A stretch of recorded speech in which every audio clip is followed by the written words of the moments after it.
মেশকাত বাংলার প্রথম খণ্ডে সালাত অধ্যায়ে হাদিসটি আপনি পাবেন। হাদিসটির নাম্বার আমার স্মরণে মুহূর্তে আসছে না, তবে মেশকাত বাংলা প্রথম খণ্ড সালাত অধ্যায়ে আপনিও খুলুন, আপনিও পাবেন। যে নিজে পথভ্রষ্ট হয় এবং অন্যদেরকেও পথভ্রষ্ট করে, এই শ্রেণীর মানুষকে আল্লাহ সুবহানাহু ওয়া তাআলা এদের জন্য জাহান্নাম প্রস্তুত করে রেখেছেন। আপনাকেও কেউ না কেউ পথভ্রষ্ট করছে, আপনিও পথভ্রষ্ট হচ্ছেন। এ হাদিসটাও ওখানে পাবেন। সাদকায়ে জারিয়া যেমন নেকি আছে, সাদকায়ে জারিয়া তেমন গুনাহ আছে।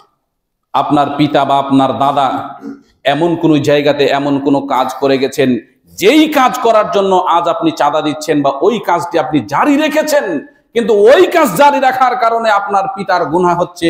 ওই হাদিসটিও ওখানে পাবেন, একই অধ্যায়ে পাবেন। মানুষ যখন একটা খারাপ কাজ করে, এটা খুনের ব্যাপারে রয়েছে, তখন আদম আলাইহিস সালাতু সালামের পুত্র কাবিল যে প্রথম খুন করেছিল, একটা গুনাহ তার খাতায় লিপিবদ্ধ করা হয়। আজও যদি আপনি সমাজে একটা খারাপ জিনিস রেখে যান, আপনি মারা যাবেন, ওটা কেউ না কেউ করবে, সেও মারা যাবে, তাকে অনুসরণ করে কেউ না কেউ করবে। আপনার আমলনামার খাতায় একটা করে গুনাহ লিপিবদ্ধ লেখা হতেই আছে। যার কারণে দ্বীন ইসলামের কোনো কথা বললে, সমাজে প্রচার হয়ে যাবে এমন কোনো কথা বললে, আপনাকে আগে তিনবার ভাবতে হবে, এই কথাটা কি কোরআনের, এই কথাটা কি হাদিসের, এই কথাটা কি নবী মুহাম্মদ সাল্লাল্লাহু আলাইহি সাল্লাম কর্তৃক অনুমোদিত। যদি হয় তাহলে বলবেন, যদি না হয় তাহলে বলবেন না। যদি বলেছেন তাহলে আপনি নিজেই ফেঁসেছেন। এই জন্য এই আয়াতটি তেলাওয়াত করলাম।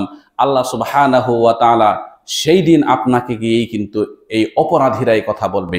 আরো একটি উদাহরণ দিই, আরো একটি ছোট্ট কথা বলি। আপনি যে কোনো অবস্থাতে বাইরে থেকে বাড়িতে গিয়ে প্রবেশ করেছেন, বাড়িতে গিয়ে প্রবেশ করে ছেলেকে বলছেন তোমার হোমওয়ার্ক হয়েছে, মেয়েকে বলছেন তুমি রেডি হয়েছো কোচিং সেন্টারে যাওয়ার জন্য, স্ত্রীকে বলছেন কি ব্যাপার এখনো টেবিলে খাবার পৌঁছেনি কেন, আমি না বলেছি তোমাকে, আমি বাড়িতে প্রবেশ করলে জন্য নাস্তার টেবিলে নাস্তা রেডি দেখি, তোমার খাবার এখনো হয়নি কেন। সবকিছু এভাবে করে আপনি চার্জ করলেন। আপনি ছেলেকে, মেয়েকে, স্ত্রীকে এখনো পর্যন্ত চার্জ করেননি। তোমার কি জোহরের সালাত হয়েছে, তোমার কি এশারের সালাত হয়েছে, আপনি এখনো পর্যন্ত তাকে চার্জ করেননি, তাকে বলেননি।